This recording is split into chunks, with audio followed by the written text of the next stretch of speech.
And Tim, are you on as well? I can't actually see your initials. I should probably just go to the participants a quick sec, shouldn't I? Yeah. Yeah. Oh, you are there. Lovely. Okay, great. So we're ready and waiting, I think, then. Yeah, lovely.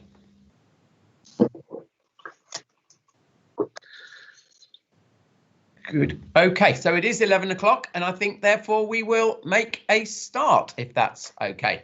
So welcome to obviously what is the last one of the combined authority boards in this mayoral term. So let's hope we can get some good business done today. So item one on the agenda is, as ever, the apologies, and I've received a number which I will read out, starting sadly with Maria Crompton, who hasn't been well and is just recovering. So we wish her all a good, swift recovery. Then Seb Lowe from Rugby, Izzy Seckham from Warwickshire, Adrian Andrew from Walsall, Sean Davis, Telford and Wrekin, Peter Nutting, Shropshire, who I know is being represented by Alex, and then Tim Pyle from the Greater Birmingham and Solihull LEP. If there are any others, if you can just pop them in to Tim, that would be great. Thank you very much. Okay, then we come to declarations of interest. It is the second item. Just pause a second to see if any hands are raised. Not expecting any necessarily. No, lovely. In which case, item number 3 is the chair's remarks, and just 2 bits of admin there. Obviously, first of all, to reflect on Birmingham City Council's change of acting chief executive. So to thank Chris Naylor for his role as interim chief, and obviously Graham Betts to welcome him as acting chief exec. And then to Cannock, a big thank you to Tony McGovern, who has stepped down as MD of Cannock. And of course, Tony was there right from the formation of the CA. So thank you for your support all the way through, Tony. And to announce that Bob Keane, who I hope might be on the call, is also appointed as interim managing director. So then we come to item number 4, which is the minutes of the meeting back on the 12th of February. I'll just pause a minute, see if anyone wants to indicate anything on those. Not seeing anybody stopping me, so we will march on to number 5, which is the forward plan, which possibly inevitably is the shortest forward plan we have ever seen. But anyone want to question any of that? Again, not seeing any hands, in which case number 6 is the first major report of the day, the financial monitoring report, and I will pass immediately to the Deputy Mayor, Councillor Bob Slay. Bob. Thank you, Mr. Mayor. The report has been previously circulated, page 11 to 36 within the papers. So this is a regular financial monitoring report to the board and presents the authority's financial position at the end of January 2021, along with the final forecast for the full year. The next report will be to the June board and will present the year-end outturn at March 2021 against this forecast, of course subject to audit. I'm pleased to report that the latest detailed reforecast against the revenue budget projects an estimated £4.1 million surplus by the end of the year. This will deliver the required reserves to fund the approved 21-22 budget. This forecast has moved favourably by approximately £3 million since the position reported in January, mainly as a result of additional income secured from government in relation to metro revenue costs, sales, fees and charges, income losses and funding for additional costs incurred to maintain the bus network during the social distancing requirements. The overall forecast surplus results from savings in transport in relation to concessionary travel costs and savings from a more efficient, the accessible transport contract. In addition, lost investment income has been negated by corresponding savings in capital finance charges to effective treasury management using available cash to minimise borrowing. The final capital forecast for in-year spend reflects the latest elements in the programmes.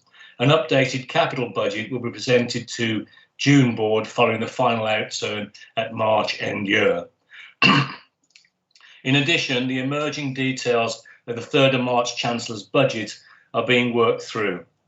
An updated revenue budget for 21-22 will also be presented to the June board, reflecting on what we know by then in regards to opportunities from funds such as the Community Renewal Fund, the Levelling Up funds, the Intracity, as well as potential use of any fiscal levers opportunities such as the new UK Infrastructure Bank, which was announced within the budget.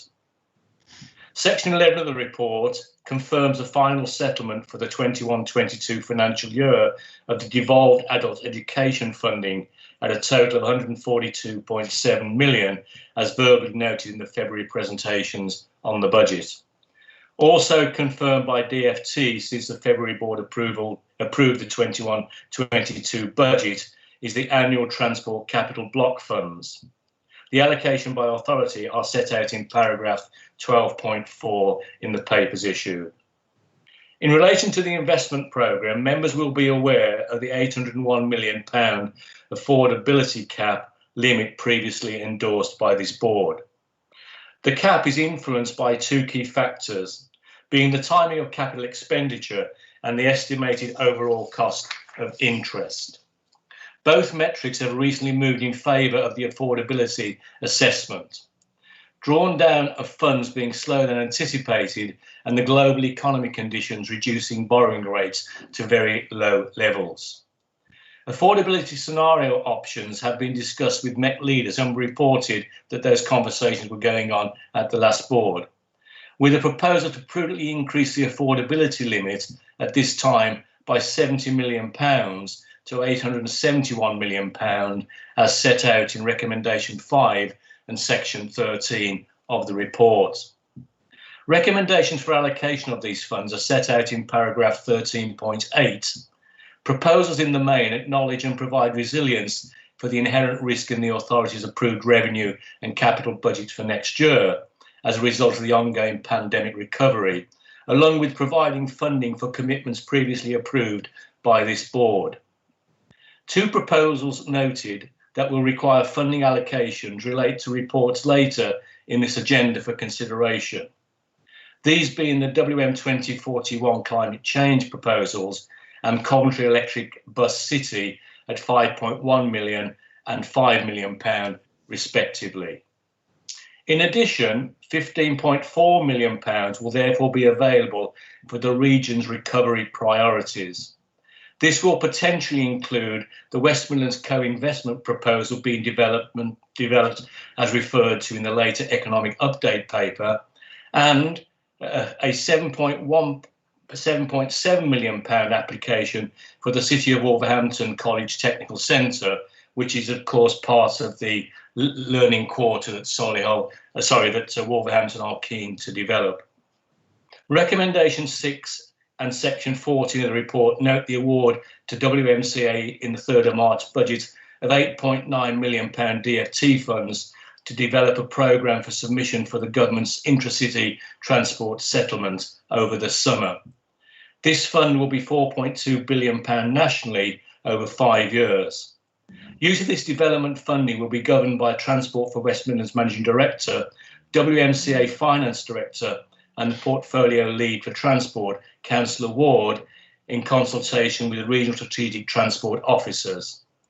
Finally, other items simply for noting are Recommendation Section 15, the use of £1.6 million capital receipt for the acquisition of Victoria Steelworks for the Wensbury to Brierley Hill Metro to minimise current borrowing requirements, and recommendation in section 16 of the CA to withdraw from the Passenger Transport Forum for pay negotiations and instead align and join the local government arrangements. I therefore submit the report for questions. The recommendations are listed on page 11 and 12, and we'll go through those, Mr. Mayor, if we can, when we've had any points of clarification or questions required. Thank you very much, Bob. OK, so Linda Horn, obviously also here for taking any questions as well. But let me see if there are any hands on this. First hand is from Councillor Lisa Trickett. Lisa.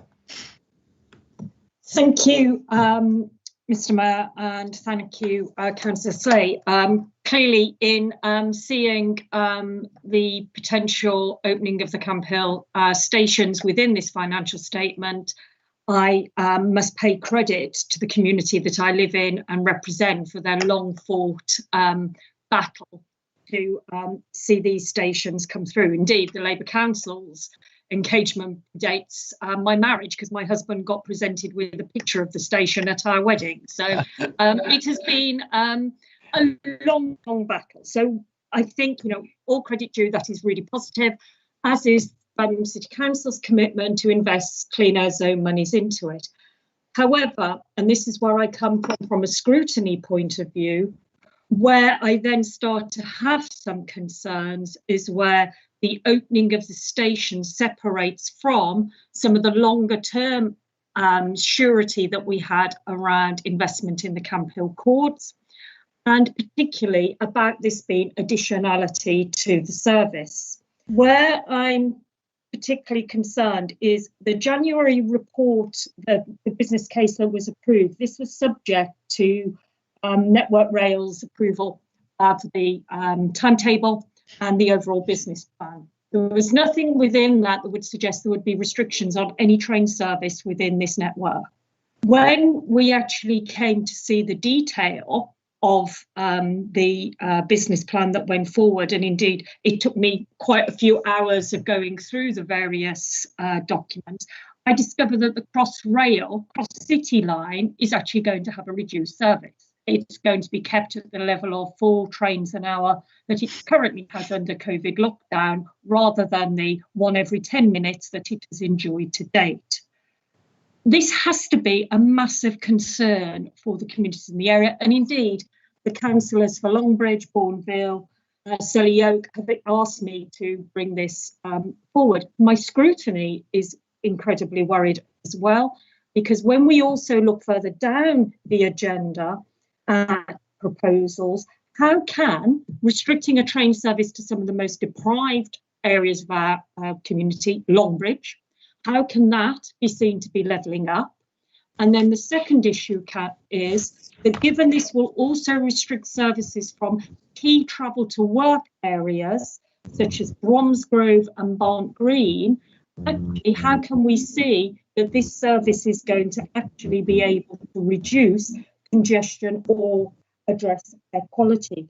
So whilst we absolutely welcome, I as a local councillor clearly have to welcome the opening of the stations, what I'm concerned about is actually, especially given things like University Station, life sciences, a quick fix has been found when actually we do need the £50 million investment in King's Norton Station to open up the platform so you don't restrict the cross-city service. A cross-city service is an important service to the citizens of Birmingham, and it is deeply worrying that this has been sort of hidden amongst the detail. And from a scrutiny point of view, I think it flags up the absolute importance of all of these sort of proposals having thorough scrutiny. Thank you, Mr. Mayor. Thank you very much. And next to Councillor Ward.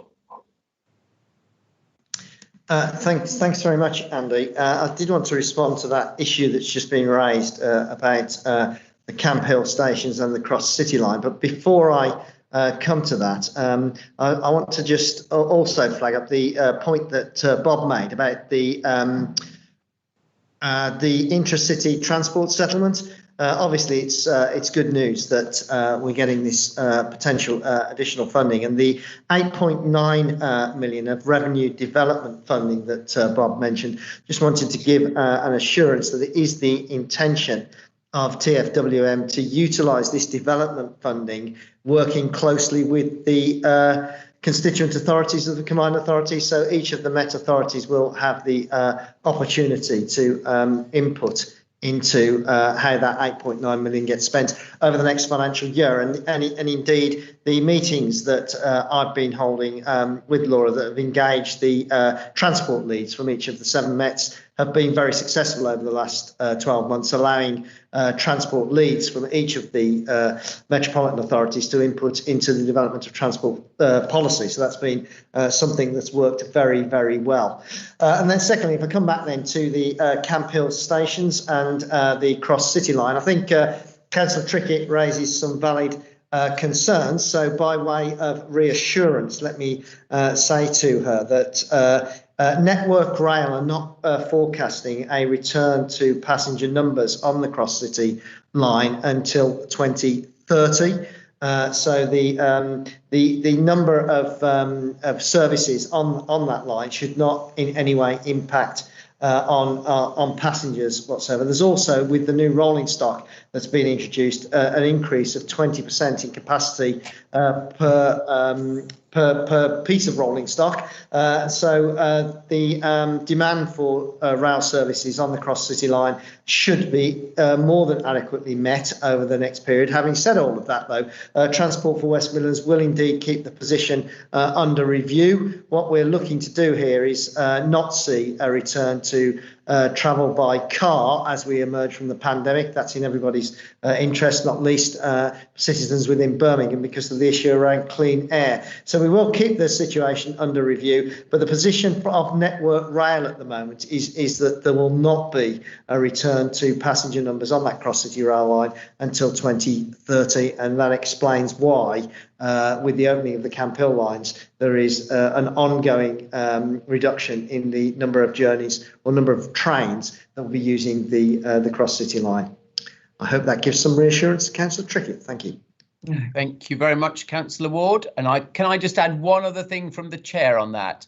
That obviously the next piece of investment we need to make is at the Kings Norton Junction, which will allow the concurrent return of 6 trains per hour when, as Councillor Ward said, the demand justifies it, and the running of Camphill as well. And in my letter to the DFT over this, I made the point that we would be collectively lobbying for that. And I'm optimistic that the fund that Councillor Ward referred to may in time be considered for that Kings Norton work. But that was made very, very clear to the DFT that those two things needed to come together. So there we are. Let me see if there are any other yellow hands that would like to contribute. No? OK, in which case, Councillor Slay said he would just go through the recommendations because they are important. So I'll let you do that, Bob. Thank you, Mr. Mayor. I'm referring to page 11 and 12 within the report. So the WMCA board is recommending to note the financial outturn position at the end of January 2021. Note the latest forecast for 2020-21, incorporating the latest view of the impact of COVID-19. Note the confirmation of 21-22 adult education budget as verbally communicated to the WMCA board on the 12th of February 2021. Approve the capital block allocations, including highways and integrated transport block, as detailed in section 12 of the report. Approve the increase in investment programme affordable limits from £801 to £871 million, and approve the provisional distribution of the additional £70 million in section 3 of the report. Approve the decisions regarding the £8.9 million provided by government to prepare for the intra-city transport settlement by delegating this to the Director of Finance, Manager Director for Transport for West Midlands, and the Portfolio Lead for Transport, as in section 14. Note that the acquisition of Victoria Lane Steelworks is to be funded from WMCA capital receipts, detailed in section 15. Note that the West Midlands Combined Authority intend to withdraw from the Passenger Transport Forum pay negotiations and enter into local government pay negotiations when practically possible, section 16. And note that the WMCA is assessing the impact from the Chancellor's budget announcements on the 3rd of March 2021 and will reflect the outcomes in an updated budget to the June 2021 board. I therefore move. Thank you very much, sir. And let me just see if there's any further observation. I'm not seeing any hands, so I take that as I even got a thumbs up from one. So there we are. We take that as agreed and passed. And thank you very much to Councillor Slay and indeed to Linda for bringing that package together. OK, in which case we come to item number 7, which, of course, is another very important report. WM 2041, 5-year plan up to 2026. And this, of course, is in the name of Councillor Ian Courts. Ian. Thank you, Andy, and I hope members will just indulge me with an explanation of this report. I mean, the production of this 5-year plan and our response to it represents a really important milestone in our plan to tackle climate change, and it follows the cross-party climate change declaration, the hashtag W2141 consultation, and indeed the paper that came to the board in June last year, when we proposed a number of actions that we would take to support a green regional recovery from COVID-19. We've seen increased interest in policy development generally on the environment. We've seen the UK's 10-point plan for a green industrial revolution, the energy white paper, the China Climate Change Committee's 6th carbon budget. Later in the year, we expect royal assent to the Environment Bill, and indeed the UK will be hosting COP26 in Glasgow, and we hope to take a good part in the lead up to that. What I'm hoping, because this is the route we all need to adopt, is that the journey to zero can increasingly be seen by everybody as a huge opportunity to be grasped rather than just a problem and a challenge. I mean, you know, there's a huge amount to do globally, nationally, regionally, locally. But we all know there's a crisis, but climate change declarations are no longer enough. It needs actions and, more to the point, plans to deliver. And that's what we are embarking upon here. We do need to ensure this is what you could call an inclusive narrative, one that leaves no one behind. And that's what's called the just transition.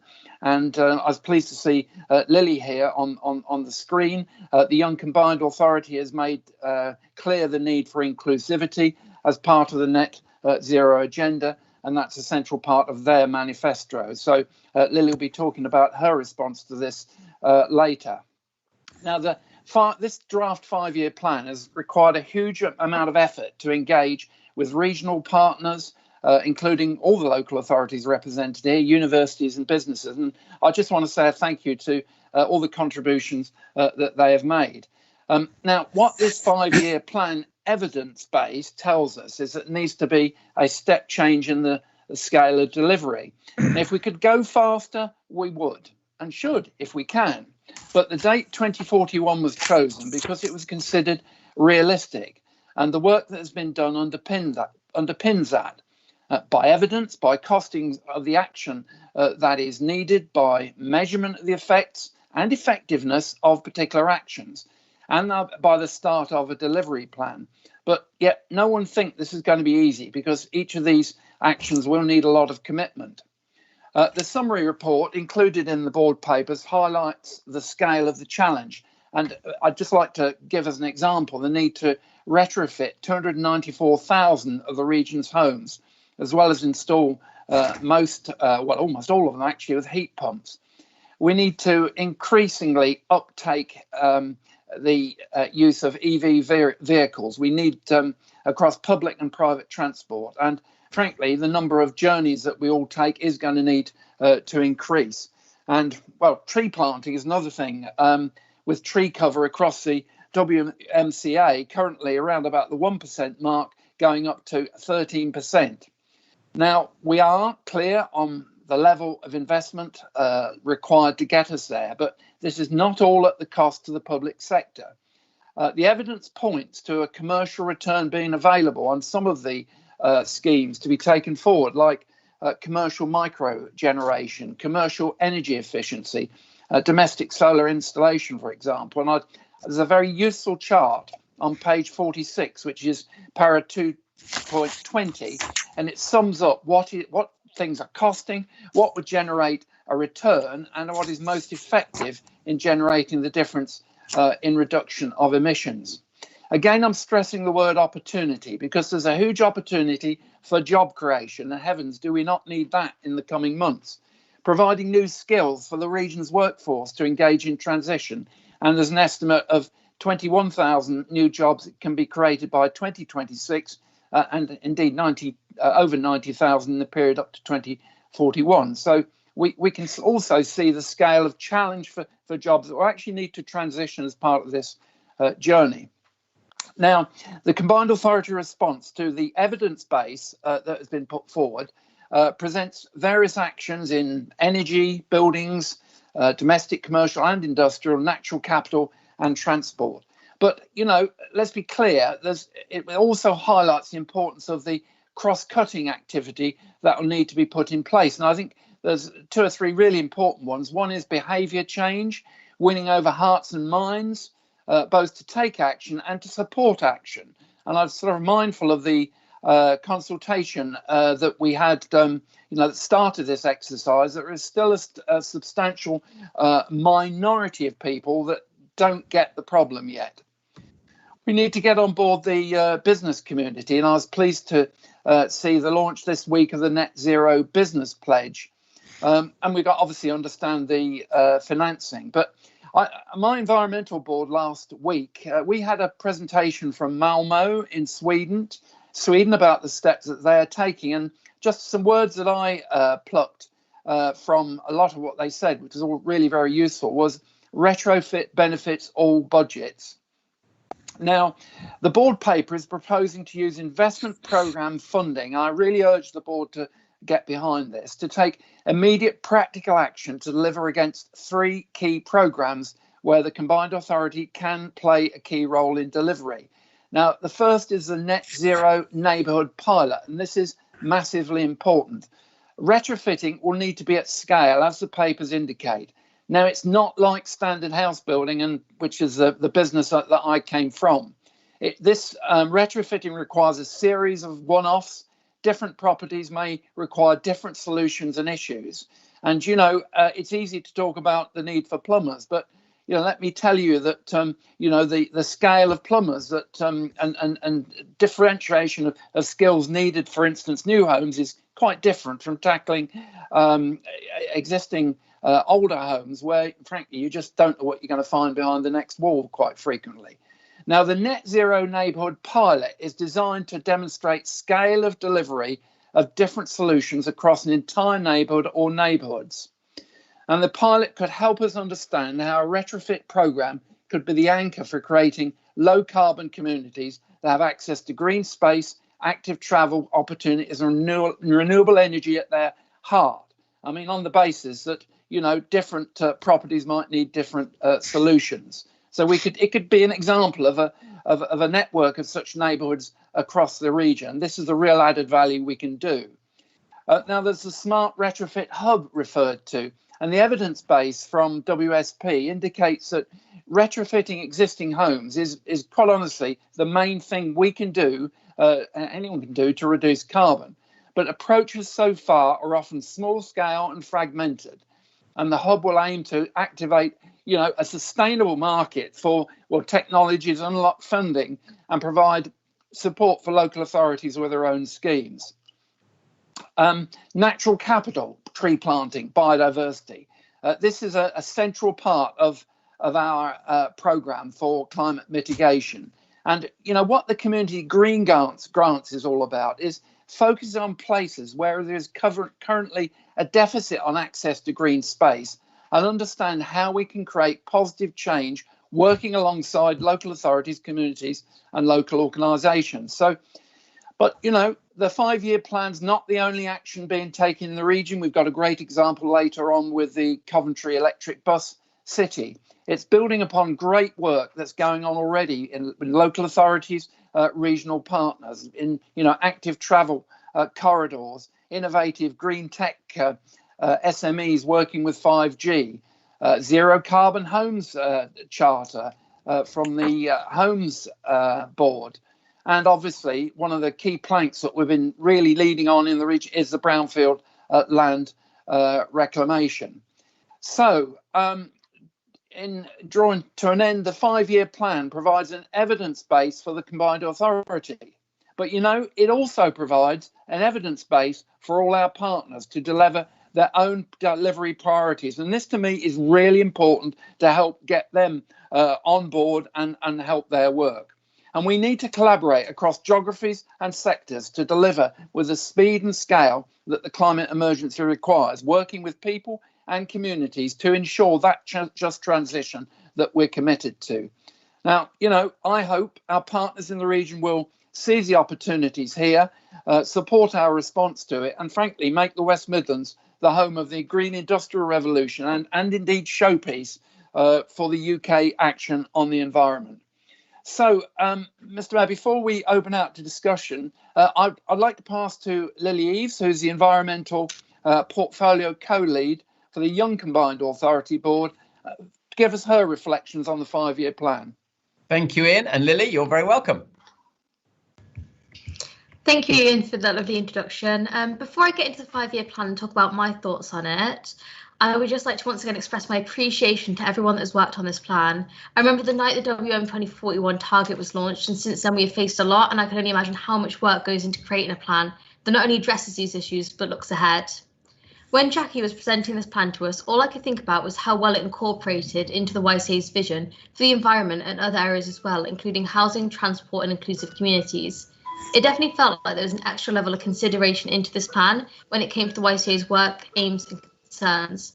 I won't go into too much detail, but I just wanted to give a few examples of how well it fits in with our vision document. First off, environment.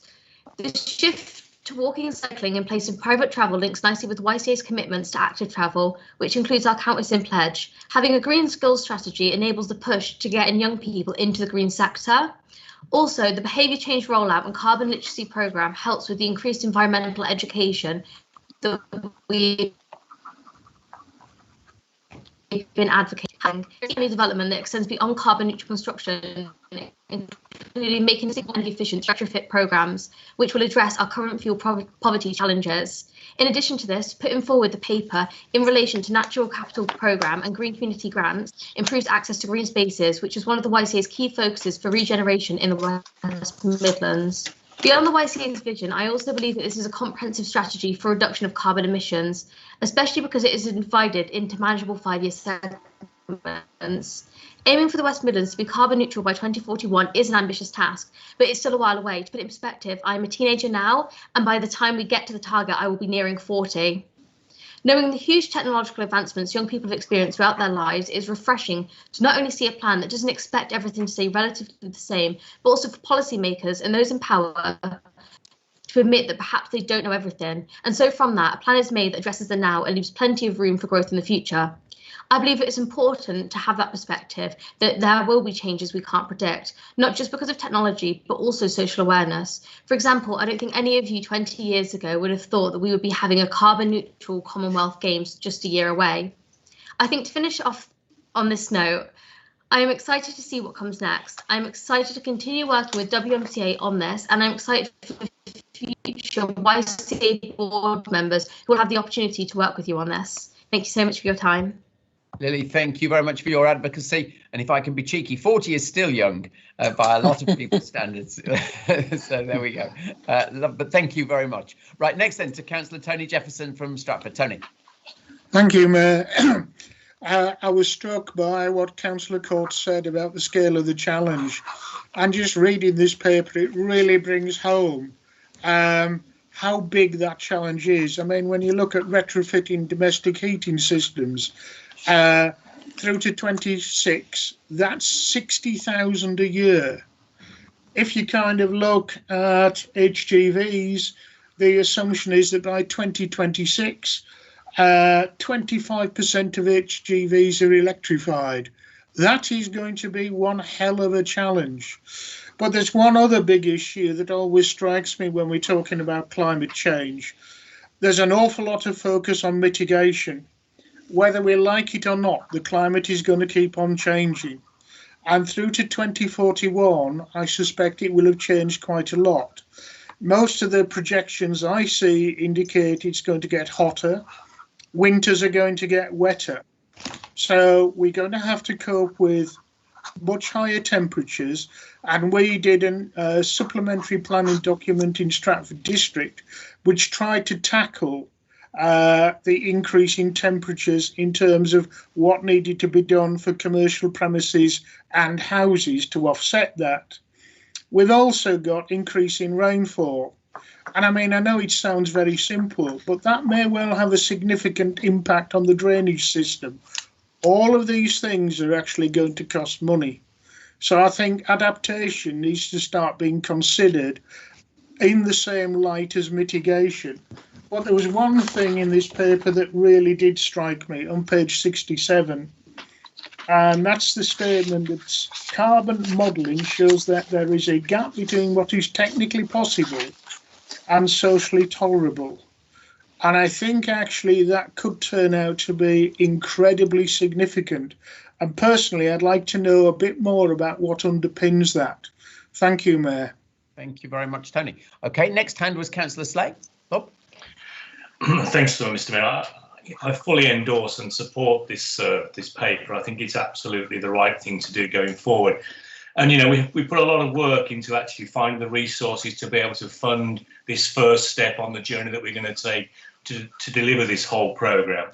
And as Councillor Court said, and Lily, I think, has also emphasised, there's some real opportunity here, not least through the skills strategy which is being developed with our colleges. When I look at 231 within the paper, you know, it shows us vehicle manufacturing opportunities, not least in battery and EV, transport planning, management of the transport system, the built environment, as Councillor Court's already referred to, and a number of other areas where there's some real opportunity for people to take up those employment opportunities going forward. So I think the proposal within the Skills Board and with our colleges to develop some of these programmes going forward is absolutely the right thing to do.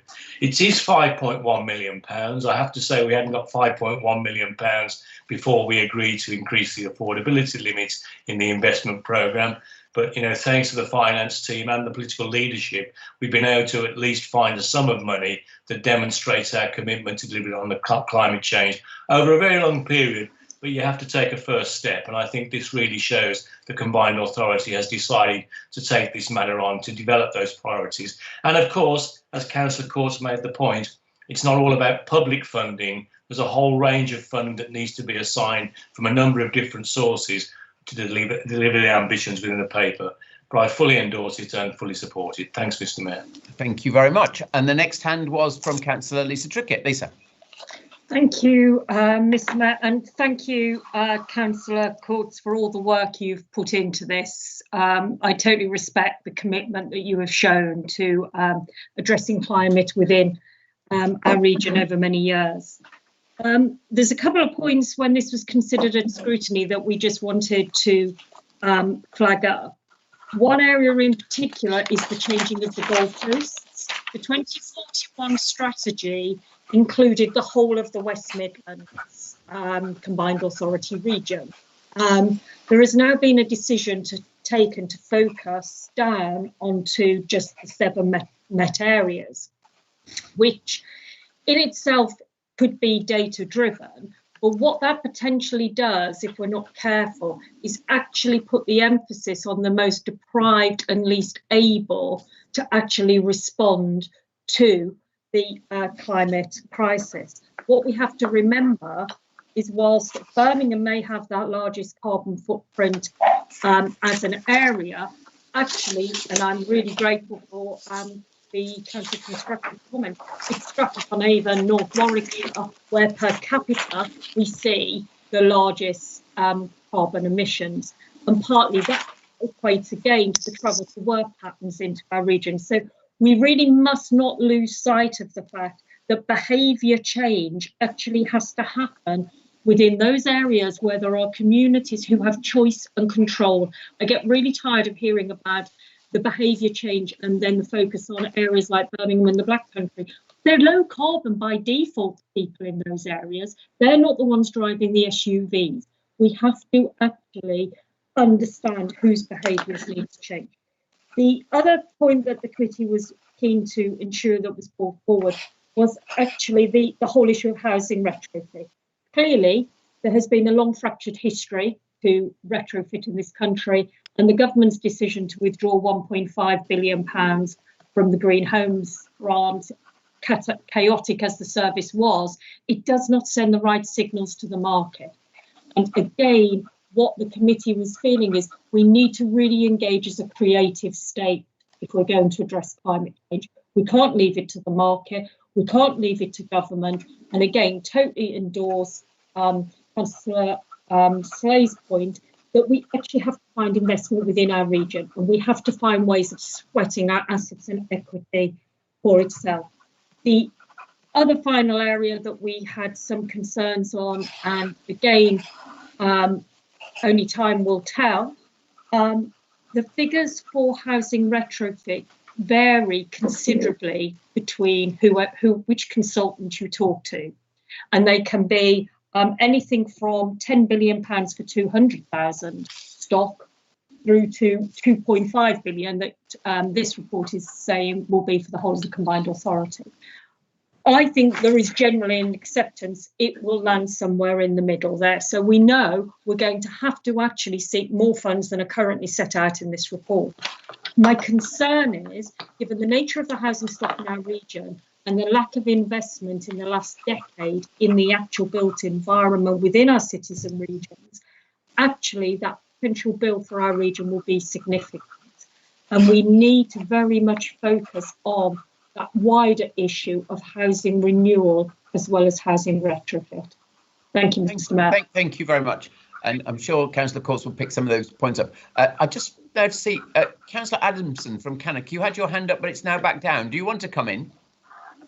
Yes, please, Mr. Mayor. I'm having some connection problems, keeps dropping in and out. I do apologise. Okay. Really, obviously, welcome report, but it does obviously concentrate on the metropolitan areas. So, obviously, as a non-constituents area, can I remind people about the former Rootley power station site, which is a huge brownfield site, and the developers, Angers, working with Cannock Chase Council and the Combined Authority, have got exciting plans to make the whole site zero carbon, and indeed extend the whole zero carbon proposal.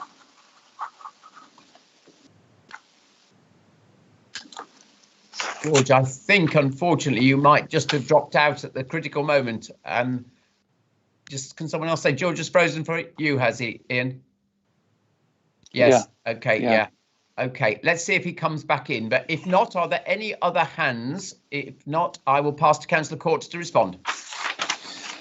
Thank you, Mr. Mayor, and lots of great points there, which I'm just going to deal with, because I think in a way I sort of expected some of the comments. Let me just pick up the first one, which is the reference that was made by Tony to the what's technically and socially possible. I've just lost a particular page, but report. But that was the reference, and I think we know this. I mean, the problem that we have is that you know, some of the solutions we're probably not completely clear of. This is inevitable. The whole point here behind the neighbourhood pilot is to demonstrate, to set up something that can achieve this at scale. And because, you know, it'll be different things for different properties. Retrofitting a neighbourhood is challenging because different houses require different solutions. We're hopeful that by giving the support to this proposal, we're able to give some force to and exemplify how things can be done, because, you know, nobody has all the answers. There's plenty of retrofit going on, but not necessarily at scale. So in terms of socially, there's an issue here because, quite frankly, a number of people just won't want their homes interfered with. You know, and it can be very intrusive. Changing heating systems, it can be extremely intrusive in terms of the work that's required. So, you know, dealing with this is not just an issue of doing the actual building work. It's the management of the systems. It's extensive dealing with people and getting them to understand this really is good, both from standards of comfort as well as the energy efficiency sort of thing. And what we want to create is, you know, is a better size, a scale of that will attract the market. I mean, there's certain things the market won't supply, and I understand that, Councillor Trickett, but we also have to bring the market in, and we want to encourage the skills for that. So, you know, I think we have that in mind, which is why we're putting a lot of the money into the neighbourhood pilot. Now, just to answer Councillor Trickett on some things. The first thing is in terms of the areas covered. This is a big task, and we have engaged both with Mets and with non-metropolitan areas. But quite frankly, you know, there is a limit to what is manageable in the time frame we've had to deal with. And you know, there are different solutions for different geographies. I mean, I understand the issue of certain areas, but you know, as it happens, I live in a rural area. You know, we can't disenfranchise you know, the rural people, many of whom are elderly. You know, we need to find solutions that meet a lot of different areas, and that's why we need to be cohesive with the way we approach this. I say different solutions for different areas. I'm hoping that you know, the example that we can make with this plan will indeed attract extra funding. You know, from business, from government, by showing that we in the West Midlands can actually do it with the diversity of populations and issues that we have to deal with. Thank you very much, Ian. In which case, I'm not seeing any more hands, but therefore we will come to the proposal. And the proposal is on page 37. There are 3 recommendations there, one just over the page. And of course, it does include, as Councillor Slay said, the allocation of the funding. So can I assume, unless anyone speaks against now, that that is supported? Just pause a moment to let anyone come in if they want. Nobody is, so I will take it that that is supported. Now then, next we should be item 8, but I'm going to make a suggestion. I'd like to go to item 9, Coventry Electric Bus, and maybe Councillor Duggins would just indicate to me. And that is because I think that he may be leaving the meeting about 12 o'clock. He often does. And at the moment, we don't have a representative from Sandwell or indeed from Walsall on the line, and that would mean we were in quora. And therefore, I need to take this item as there is a financial decision to be taken. Is that right, George? It is, Andy, and thank you very much for accommodating. Yeah, I was anticipating. Thank you very much, Andy. Thank you. OK, in which case, item number 9 is with Councillor Ward. Thank you very much, Andy. And as you've said, this does require a decision today. So thank you for moving this up the agenda. The report is seeking approval from the board for the full business case for the Coventry Electric Bus City within the government's phase 2 of the all electric bus town competition. And in order to secure the government funding, we do need a decision on approval of the full business case from the board today. You'll see in the background that back in June of last year, the combined authority submitted 2 expressions of interest, one in respect of Coventry and the other in respect of Sandwell. On the 5th of January this year, the DFT set out their details to devolve responsibility for development and approval of the full business case to the combined authority for phase 2 in respect of the city of Coventry. Unfortunately, DFT did not select the Sandwell bid. A working group has been established to oversee the business case preparation. That's led by TFWM, but it is in partnership with Coventry City Council, Warwickshire County Council, and indeed representatives of local bus operators. And the business case has been developed in line with the Treasury's Green Book and DFT's transport analysis guidance, as well as the value for money framework. And the plan will include monitoring and evaluation of the pilot against the objectives that have been set. Now, unfortunately, since the bid or the expression of interest was first submitted, we've had the COVID pandemic intervene. And what was previously, before the pandemic, a very commercial bus network now is no longer in such good shape and requires significant amount of public funding in order to keep it viable. So due to this challenge, the working group have worked closely with bus operators to ensure that they can still support the level of investment required to ensure the full delivery of this project. And it is still considered appropriate that the opportunity to secure the £50 million of funding for the government for the improvement of the local bus fleet operating within Coventry should be pursued. And if successful, the project will see the new electric buses coming into operation in Coventry over the next 4 years. And that should mean that by the end of 2025, every local public bus service in Coventry will be operated by a zero-emission electric vehicle. There are, of course, some financial implications to all of this. Department of Transport, as I've been indicating, will provide a grant of £50 million. Commercial operators are funding 25% of the additional costs for electric vehicles. That totals £78.4 million. And you'll see in the table in paragraph 310 that the combined authority is also having to provide some funding. That's £5 million of capital funding that Bob mentioned earlier in presenting the financial report, and £3.7 million of existing revenue budget. There are some risks to all of this. They're set out in paragraph 311. The conditions of grant from DFT mean that the combined authority would be required to fund any additional costs of the scheme over and above those I've already outlined. And as the accountable body, the CA will be obliged to return DFT grants where the outputs have not been delivered. So we must make sure we do deliver on those. The aims of the all-electric bus town are set out in paragraph 2.1 of the report. And then finally, I would like to thank and congratulate both members and officers in Coventry for all the work they have done on this initiative alongside officers from TFWM, and I recommend or commend the recommendations set out at the beginning of the report to the board. Thank you. Lovely, thank you very much. And we've got a few hands. So first of all, probably not unsurprisingly, we'll go to Coventry and to Councillor George Jokins. George.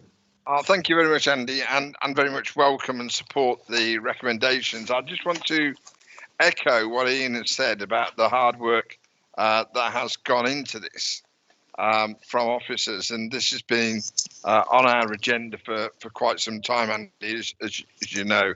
I've actually been on one of these buses and they are pretty amazing. I went on, I think it was August last year, I actually went on a very short journey, but it certainly was a very impressive vehicle. And to think that the whole of our fleet by 2025 will be an electric fleet is pretty fantastic. And it does link in very nicely with the report that Ian Courts so eloquently moved just a few minutes ago. So absolutely delighted to support it. And I just hope that this won't be the first city or town in the West Midlands to benefit from such a scheme. Thank you very much, George. And we are going to go back to Ian Courts next, with pleasure. Thank you, Mr. Mayor, and echoing what George just said. I mean, this is what a great report to come through at the same time as we've got our 5-year climate change plan. I mean, electric buses are important, not just for the zero carbon thing, but for pollution and for comfort. I mean, I've been on these buses. We have one route going through Solihull. I'm hoping to get a lot more. And it's great. It's not like a traditional bus. It's so comfortable, and it's so important that as a region we develop this sort of thing. I was interested in the report to see the reference to hydrogen, because hydrogen is something where the technology is, I think, still got a long way to go. I mean, electric isn't going to be the only solution for everything. But it's a great step forward. Mr. Mayor, I welcome this report, and really the more the merrier on this front. Thank you very much. And next to Councillor Slay, Bob. Yeah, thanks, Mr. Mayor. I think we failed to recognise that Warwickshire are actually investing in this proposal. So some of our district councils, I think, and Warwickshire itself will be doing so. So a real partnership, and it actually shows what the combined authority brings together by convening all of these bodies to actually deliver on a programme such as this. I just want to check something out. We are the accountable body, but the risk of overspend, I understand, is mitigated on the basis that we pay on delivery of outputs. I don't know whether Linda Horn or Laura can confirm that, but that's my understanding from the report. Is that the case? I'm getting a nod from Laura, so I'm assuming that is the case. So for point of clarification, thank you. Good. I can see 2 nods, Linda and Laura, on my screen, so that'd be down in the notes. Lovely. OK, I'm not seeing any other hands, but thank you. Nobody from Warwickshire wants to comment, because I know, as Councillor Slade just pointed out, they've been good partners in this as well. Yeah. Lovely. OK, in which case we go back to Councillor Ward. Yep. Thanks, Andy. Yeah, I'm happy to confirm that Warwickshire County Council are contributing to this scheme, some £2.4 million in total. And just welcome the comments from Councillor Duggins, the leader of Coventry. As I said earlier, Coventry have been instrumental in helping to move this forward, working closely with officers from TFWM, and I very much hope that Birmingham will be following hot on the heels of Coventry in seeing zero emission buses operating on all routes in Birmingham, and to push that agenda forward. Birmingham City Council have invested, of course, in the purchase of 20 hydrogen buses, which will be deployed onto the network, and they'll be operating into Birmingham, Sandwell, Solihull and Walsall in due course. So, we have, as a local authority, been very, very keen to push forward on this agenda alongside our colleagues in Coventry. Thank you very much. Thank you very much. So the recommendations, as Ian said, are on page 173 and 174. I'm not going to read them out, but of course it is a financial decision, so we just need to clear that. Presume, having had all the endorsement, no one wishes to Agreed. That. Thank you very much indeed. That's all done. Thank you very much. And as everyone said, great teamwork. Thank you. In which case we go back to item number 8. And in case anyone's just thinking about quality, Councillor Bird has returned in the nick of time so that I can see him beaming out at me. So there we are. So we will. Chairman, I've not been away. I've been here from the very start, believe it or not. I know I'm quiet, but just like those buses, I'm silent today at the moment. And I sincerely hope that they will make themselves available with a bit of noise so people who are blind can see them. And I mean that as a very serious point. I think it's because Adrian Andrew offered his apologies, but you can have my assurance I've been here from the beginning. Oh, my apologies, Mike. I thought you had to nip off for something. My apologies. No. Okay, right. In which case, item number 8, which is the economic update in the name of Councillor Ian Brookfield. In. Thanks, Mr. Mayor. Yes, I knew Councillor Baird was there, but perhaps a little bit unusual that he was so quiet. But it's good to see everyone here. And I also welcome the electric bus and it's rollout. It needs to be rolled out across the whole piece. Listen, we know why the combined, and I'm just giving an update, why the combined authority was created, strengthen our economy. Listen, for the benefits of our communities and businesses. And certainly, as we've seen and heard, champion the West Midlands with government and investors. And we do that by, I think we were speaking about the previous reports and other reports, working together, whether that's civic, business, trade union leaders, we're going to have the shared aims of forging an economy that is genuinely inclusive, as Ian Court says, protects our environment and offers a great quality of life across our cities and towns.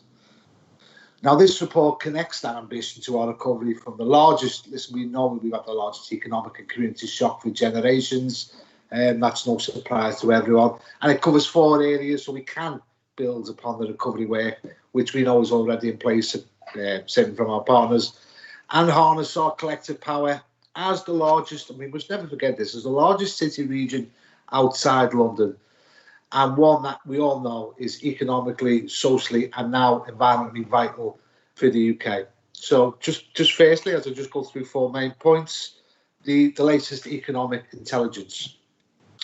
We know we projected at the start of the pandemic that our sector and demographic mix did make us susceptible to economic harm.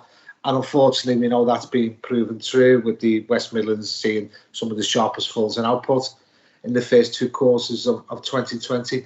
And actually, what concerns me and concerns others is the human and community cost of that fallout. We're talking, we've still got over 250,000 people on furlough, and we have that challenge to look forward to and to hopefully overcome. And of course, the number of people on benefits has increased, virtual doubling. And what is really sad is certainly seeing a doubling of our young people claimant rate being over 40,000. We're being told projections of growth for 21 and 22 are cautiously optimistic, and I really hope so. We do need to try and get back as quick as possible to our pre-pandemic levels, and we need to do it as early possible, because we need to bring that unemployment peak down, which will still be higher than pre-pandemic, and that's where what worries me about the human and community costs of this. Now, I know on our behalf, Gold Company and LEPs have worked really hard to understand our strengths, our risks, and I've joined in that collective lobbying of governments to put in place certainly to identify issues that are making trading, certainly in Europe, slightly easier. Secondly, the report highlights what the budget means for the West Midlands, with 4 main implications. Most importantly, is the continuation of vital measures to support the economy. You know, and we've all joined in that call at one time or the other. So have the Chamber of Commerce, FSB, trade unions. You know, so that has been a collective effort. You know, and through that, I think, you know, with the extension of furlough, repayment in terms of government loans and welfare supports has been some of the outcomes. And we've also seen we've also seen the West Midlands gain a further £250 million investment against some of the region's key schemes. But I think we all know, I think we all understand, I hope we do, that it's not our way through this, our way out is not just going to be resolved by certain pieces of investment. I mean, we've seen further competitive funding processes announced, levelling up funds, community renewal funds. And I mean, before this, I came off a call with food banks in Wolverhampton, a sector that's grown 400% in 12 months, and isn't that a national scandal? And this we all realise this is for the long run. And so what it all brings down to, and what we've all spoke previously, is it's nice to get them checks. It makes it slightly more difficult being competitive funding. But what we all need, and the whole of the public sector and the whole of public services, is long-term sustainable funding. You know, is absolutely required. You'll have seen the budgets of all the authorities here today. Increases in council tax and cuts in budget, cuts in services. And that's something, without that being put into place, will make a lot of what we're talking about and what we're hoping to do as a combined authority more difficult in the future. Thirdly, we've reflected how we've acted to mitigate harm to people and businesses, while, yes, continuing to invest in our future prosperity. So in addition to work across neighbourhoods, local authorities and LEPs, we're using the Jobs and Skills and Delivery Board, going well to ensure major, and this is going to be a major change, major public procurement contracts and the shift to low carbon technologies can boost the supply of jobs. And in court made that quite clear. It's a major plan going forward, major opportunity, as he says. We are looking at reviewing our business support system. Listen, it's grown up over the generations, the decades. It needs a fresh look at. From an outsider looking in, it's always looked too busy as seeing, and where do I go for help? And businesses need that. They need clear lines of communication, clear lines of help and support, and hopefully that review will bring that forward. And yes, you know, we really must further develop proposals in helping businesses, you know, and appropriately resource the co-investment fund to leave a further private growth capital. But thinking more strategically about our approach to the economy, we also say, you know, let's be absolutely honest, our economy is not as resilient as we need it to be. Inequalities have widened. The impact of the pandemic, it's not equal, with our BME populations, areas of deprivation and young people being particularly hard. Yes, we need to look at, as Mr. Ian Court says, factor structural change regarding climate emergency, and help for our businesses and communities to adapt quicker. Now, fourthly, most importantly, looking to the future. I mean, this report highlights them 5 key challenges that will determine how far we meet the challenge of our friends at the Young Combined Authority, that we've got to rebuild and rebuild back better. You know, we all know those challenges: delivering good jobs, creating thriving places and communities, securing our green ambitions, tackling inequality to level up our region. Because what we don't need is another lost generation and the issues that will come with that. So, of course, the pandemic has affected us all, but it's not affected us all equally. It has thrived upon inequalities of wealth, race, place and disabilities.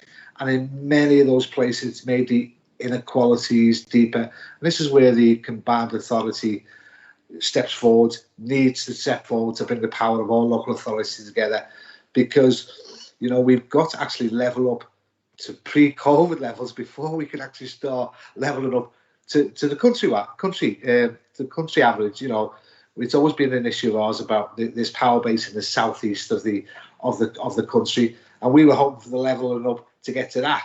What we're saying is we actually need another step just to get us back to pre-COVID levels, and that's something that we all have to consider. These are obviously looked at said board last week, but the board agreed with those challenges and how we're looking together.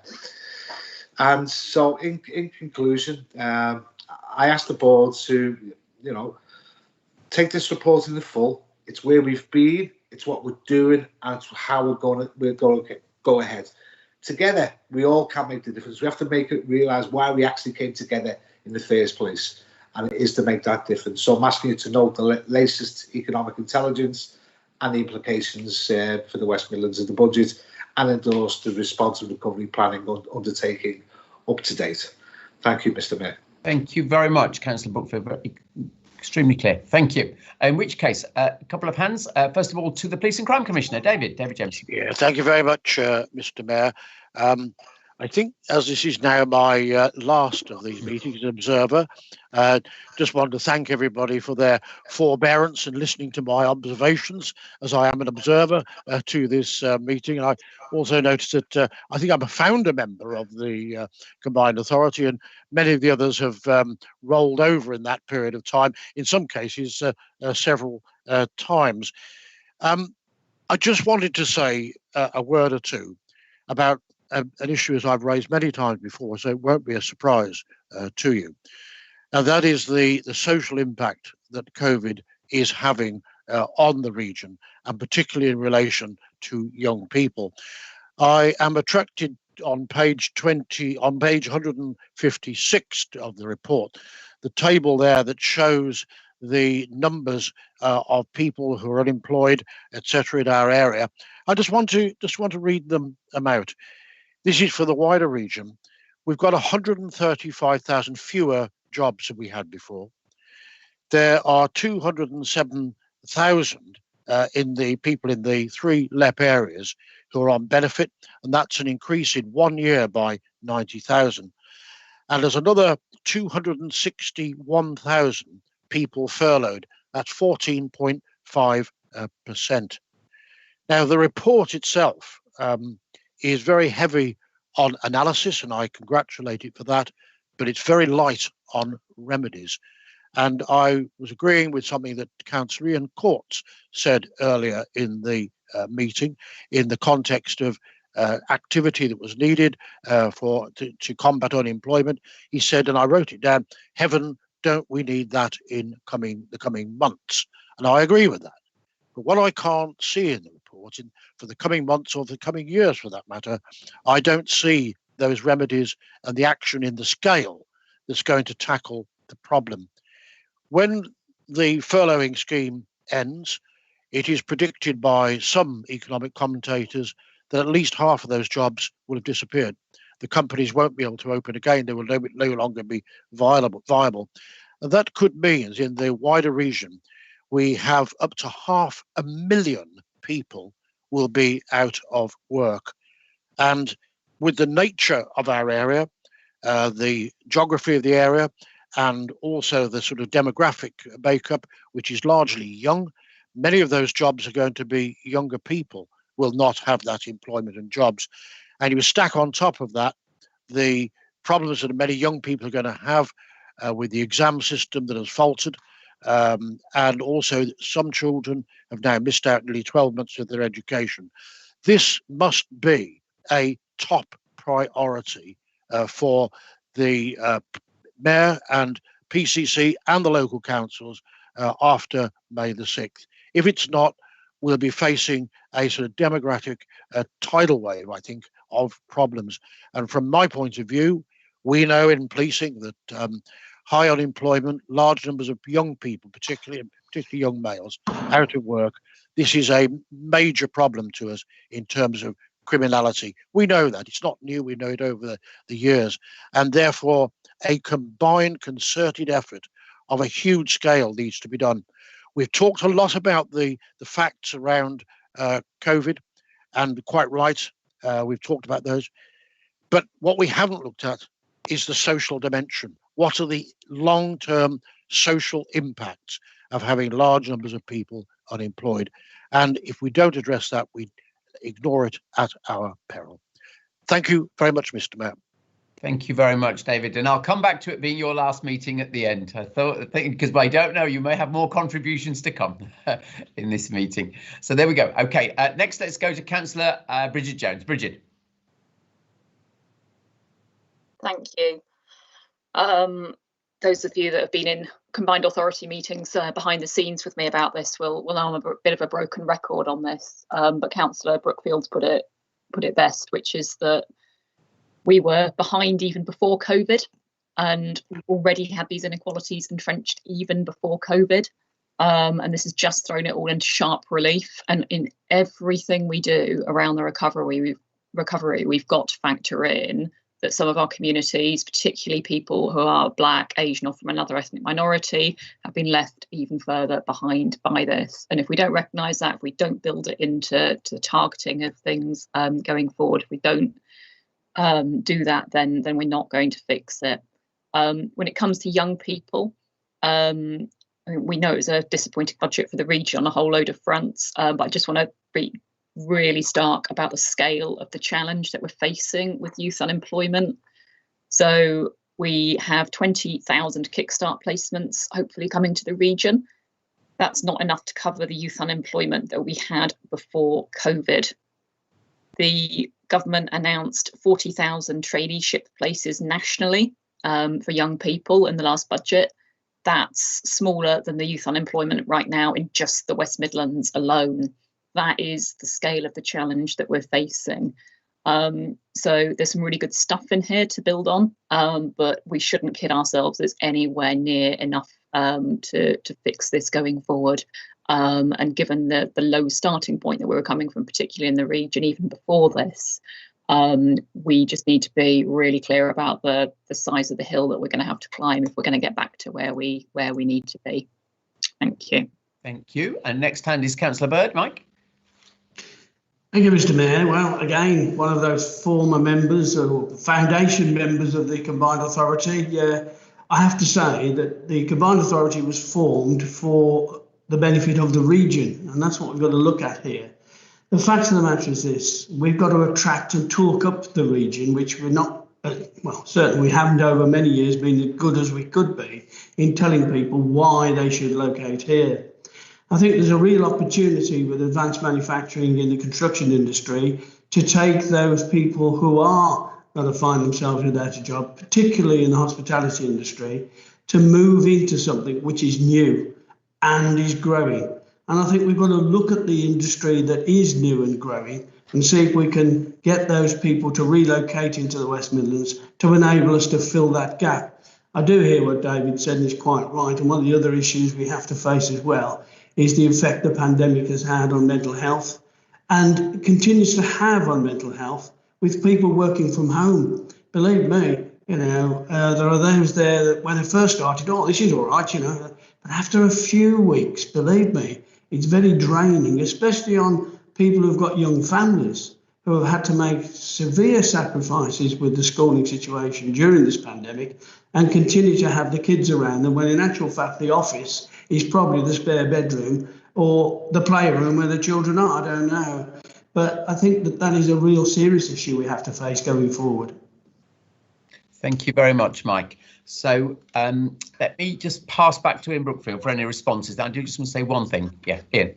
Okay, thanks, Mr. Mayor. Listen, everybody's, singing from the same hymn sheet, aren't they? It is a massive scale. This is a massive challenge, and this paper is one of those calls to action from everybody. I mean, David, yeah, you're quite right. There is work going on. Obviously, community recovery, the jobs and skills, there is work going on. But the reality is, this call for action and some of the issues that you highlight, we're going to have to go up further scales, do more. Same with Councillor Bridget Jones. You're absolutely right. Unless we can get to, let's not talk about level playing fields. We've dropped further from our pre-COVID levels. So this paper is highlighting where we've been, where we are now, and the future, and that is that call for action. And we all agree with it. We all know we have to do it. And Councillor Baird's right.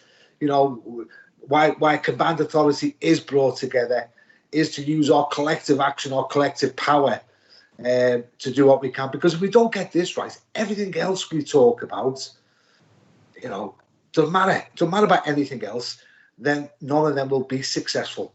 So that's why this paper is purposely a call for action. But I welcome all the comments everyone's made, Mr. Mayor. Thank you. Thank you. And perhaps I should just add as well that what everybody said is, I think, in my humble opinion, extremely fair, and it is the overwhelming issue for everybody after May the 6th. And I'm sure that every single candidate for every elected role will be wanting this to then be pulled together and prioritised.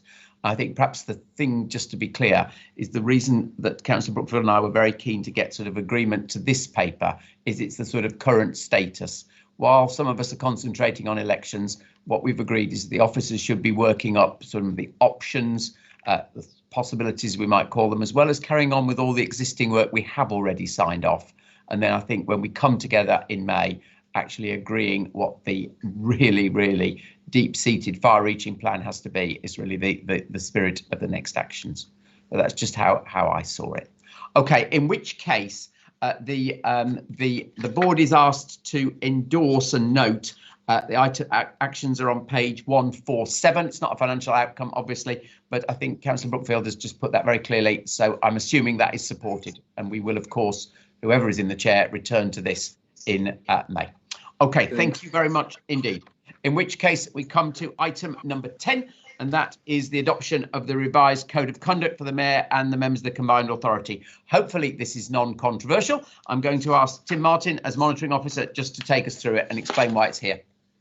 Thank you very much, Mr. Mayor, and I will be brief, but just by way of background, and I think some members will be aware of this from their own council meetings, the Local Government Association has published a revised code of conduct for local authorities and for combined authorities. Our current code of conduct, which was put in place at the very inception of the combined authority, is a little light on detail, if I'm honest, and in my opinion, the LGA revised model provides an improved version of the code of conduct, and the latest document, it reinforces a number of important issues such as our approach to equalities, social media and compliance with the code. ARAC, our audit committee, carries the brief for standards and probity within the organisation. This has been considered by ARAC at their last meeting, and it was recommended for approval by the board. So it is recommended here today. I think David Lane is on the call and can confirm ARAC's consideration of the matter. So I'm happy to answer any questions, but I propose it, well, not for me to propose it, but it's here for consideration and hopefully adoption. Thank you very much. And the hand I see is Councillor Bridget Jones. Bridget. Thank you. And I'm sure you'll join me, Andy, as Mayor, in just stating on a cross-party basis how important codes like this are. As politicians, we're all very, very aware of that. And the rules that bind us. But just a question for Tim, really, about the interaction of this with our home codes of conduct that we have at our respective authorities, those of us that are delegates to the board, how that interaction works in practice, should a complaint come forward. Yes, happy to answer that. So the WMCA Code of Conduct would only apply to members when they're dealing with WMCA business. So if a complaint relates to anything that somebody has done when they are undertaking work for the WMCA, then the code applies. But anything that is done in connection with your role as an elected member in your home authorities will be dealt with under your own code of conduct.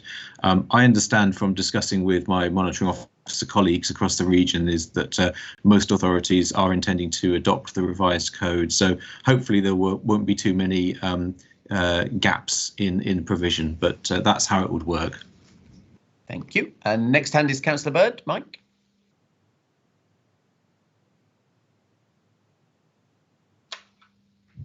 Interesting addition into the code. Obviously, if you breach the code, you get investigated by the monitoring officer. Go with that. Bullying from members of the public to elected members. There's the new addition. I'd be interested to see who decides on that, because I haven't got a clue. But if you see some of the abuse that the members do get on social media, as you know, I've said this many times, this bird don't tweet. But at the end of the day, there is quite a lot of bullying goes on social media and the abuse from members of the public. As a result, there aren't people queuing up to take public office, and quite rightly so. This is the first time this has been addressed. It's often said, I think it was Dennis Thatcher that said, if whales don't spout, they don't get shot. That's why I'm full of bullet holes. But at the end of the day, you know, I think it is important to know who would administer that, Tim.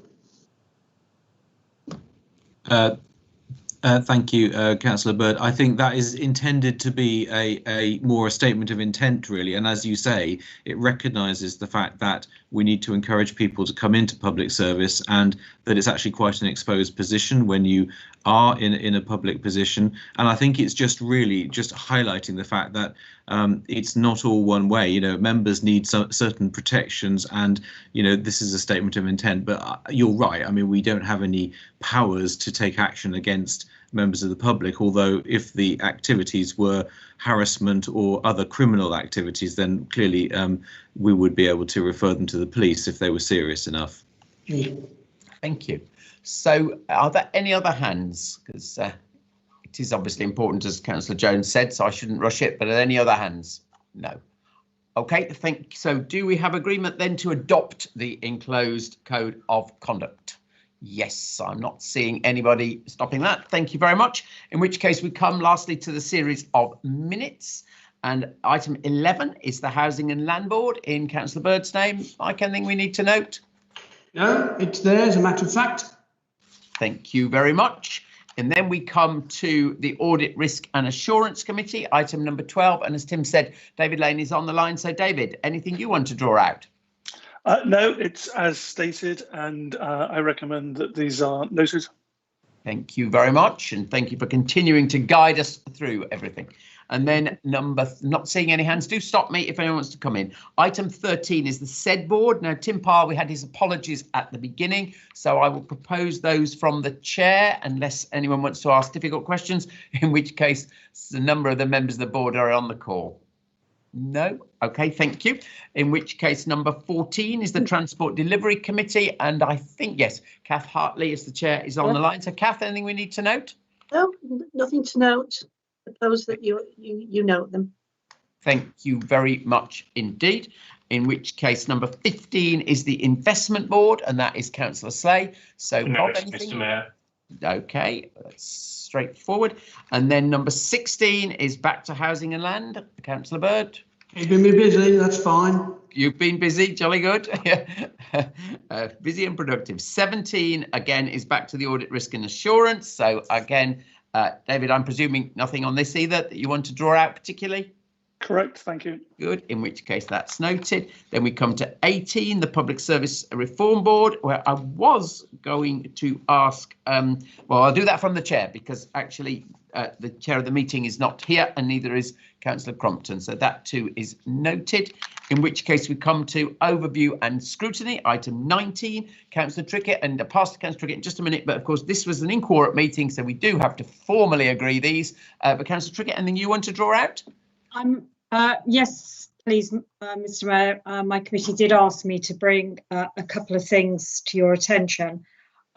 Firstly, really a concern to be raised in your response to the mayoral question time budget letter, where we'd referenced the need to ensure that future planning and investment actually was responsive to the very acute needs of our region. And you responded that your view was, and that you hoped our committee would agree, that your record here was really good. And given the discussion we've just had about the huge levels of deprivation, inequality within our region, pre-COVID, let alone now, I think one of the things the committee was really keen to ensure was that actually we did collectively own the absolute challenge of addressing absolute poverty and inequality in our region. And really that then brings me on to the key points that I've been asked to raise in relation to the review we undertook of whether the Black Country was getting a fair deal. And again, what that started to flag up was the sheer scale and size of deprivation within our region. And again, there was very much strong cross-party support for concerns about schools and skills pathway, the absolute need to address from school age through to employment age, that the low level of qualifications and skills in our region. The fact that quite often we're using an economic geography for the Black Country that is not necessarily correct and suited to it. 82% of the jobs are in the Black Country. Actually, when we then talk about three-let geography, we're not focusing necessarily on those needs. What we've got, excellent authorities working hard to bring forward change and drive change for their areas. What it was felt is there is an absence of a shared collective vision for what actually the Black Country could be. And again, one of the key concerns there was, given that actually 48,000 jobs were needed pre-COVID just to bring the Black Country up to the average, unless we have a very strong, focused intervention that drives jobs and jobs in the foundational economy and jobs that are relevant to the people of the Black Country. As David Jameson's referenced, the actual sustainability of our communities is very much at risk. So that actually what we were very keen to ensure was this report was fully noted, that we did invite the board to come back in the new mayoral term with its responses, because in particular we felt that the report that the Barrow Cadbury had supported that set out the levels of economic injustice in our region had to absolutely be noted and robust responses brought forward. So we would ask that you particularly note that, and that it forms part of certainly the forward programme of the Scrutiny Board next year. I don't know if anyone wants to respond. I think from the chair, I think it's very fair to say that we should note it, and any incoming team will, I'm sure, wish to respond to the opportunities in the Black Country. I'm sure that's absolutely would be part of any plan. So yeah, I don't know if anyone else wishes to comment. Okay, so you've asked us to note that, and that I think we will do. In which case, do we have any other comments on that? Because we do have to formally approve the minutes. Okay, they are done. So then, in which case, last item on the agenda is, penultimate item, sorry, is the Young Combined Authority. And I'm pleased to say today it's the turn of Gina Patel to come and present the Young Combined Authority update. Gina. Thank you, Mr. Mayor. I'm Gina Patel, and I'm the Young Combined Authority's co-lead for Skills and Digital. It is a pleasure to be here today on behalf of my WMCA colleagues. March has been a busy month for our members who've been positively engaged with several opportunities, and these have included: following on from the launch of a vision document in February, we've engaged with the West Midlands Recovery Coordination Group and the West Midlands Combined Authorities Policy Working Group, who we hope to work with to put assets into practice. Launching the YCA's Community the Welcome event alongside Councillor Jones and with support of the West Midlands Combined Authorities. This event was a major success, with attendance levels reaching over 30 people across the region.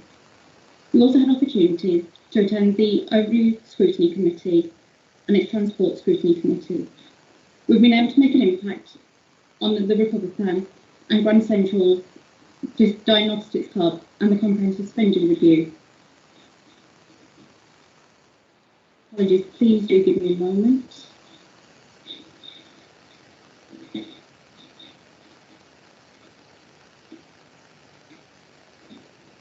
In addition to this, we have met with the different YCAs from across the different combined authority areas and have written an article for every week focused on the engaging with young people throughout the decision-making process on skills quality development. And as Lily has already said today, YCA members are keen to be engaged with the developing WM 2041 plans. On behalf of me and my fellow YCA colleagues, we'd like to say thank you to the Mayor, Councillor Jones, Councillor Courts, Councillor Trickett, and officers and partners of the WMCA who have worked with us for your continued support in allowing our members to represent our generation's voices in these opportunities. We'd also like to say a special thank you to the Mayor for joining the Young Combined Authority's hustings event last night. We wanted to hold the hustings to make sure the priorities of young people are high on the region's agenda and to give young people the opportunity to connect with decision makers. We see this as the core purpose of the Young Combined Authority and are proud to have lived up to that aim. We know that the next time the WMCA board meets will be at its annual general meeting in June after the regional and local elections have taken place. And on behalf of the Young Combined Authority, I'd like to say that we're looking forward to building on the relationship that we've been developing with you and to having greater impact in the next year. We aim to bring a Young Combined Authority report to the AGM, like the report by the Overview Scrutiny, to set out our achievements of this past year and our aims for the future. Thank you.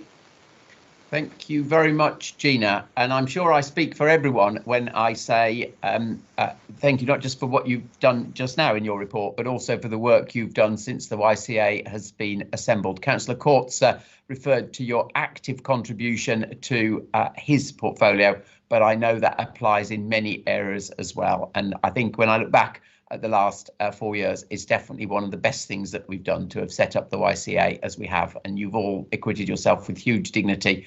And I hope indeed the work that was talked about yesterday around the Leadership Commission next stages, that some of you might feel there's a wonderful opportunity for you to progress in all sorts of ways through that. But genuinely, thank you for what you've done, and I look forward, whoever's in the chair, frankly, to your report coming in June. So that's great. I don't know if anyone else would like to make any observations on what Gina's just said. Not seeing any hands, in which case, thank you, Gina. And I think we should then just move formally to the date of the next meeting, which is Friday, the 11th of June. But I think I'm not going to do a long eulogy, I promise you, or a long speech. But I think it is right that I just take the opportunity of the last meeting actually to thank everybody, whether politicians or officers, for the way in which we've worked together over the last 4 years. Because let's face it, we know that one of the unique things about the West Midlands, we are a politically balanced region. I personally think that's for the good of the region. We're also, as we've seen, an economically challenged region at times, but we're also a region of incredible potential and opportunity. And I hope that the CA has really tried to pick its way through both the challenges and opportunities of all those senses over the last 4 years. I'm also very pleased to say I think it's all been done with very good conduct. Everyone, I have to say, from the chair, it's been a pleasure to chair the meetings because everybody has been very respectful and dignified in their behaviour throughout, and that is in public life such an important thing, as the code we talked about earlier just reminded us as well. So thank you for the how it's been done. It's been a genuine honour to chair the meetings. I do, of course, just want to thank David as well. I said I would come back to him. I should pick David out because unless I am misinformed, everybody else in political office who is facing an election is standing again. So who knows what will happen? But we do know that David's name will not be on the ballot paper unless he has a road to Damascus conversion in the next 10 days or whatever it is. So I think it's only fair that I thank David, who was one of the founding members of the CA. And although, as everybody knows, he and I are not of the same party, I have come to admire his utter commitment to the region. There is absolutely no question about that. And his willingness to speak his mind and talk truth to power. So, David, thank you for your commitment to the region and the service that you've given. And I'm looking forward to seeing, apart from tending your garden in Solihull, what you will be doing after May the 6th. But thank you for your contribution to our debates throughout. Thank you, Mr. Mayor. Thank you. In which case, I think that genuinely is it. And we will resume after the elections and on the 11th of June, as we say. And of course, as all the best things in sport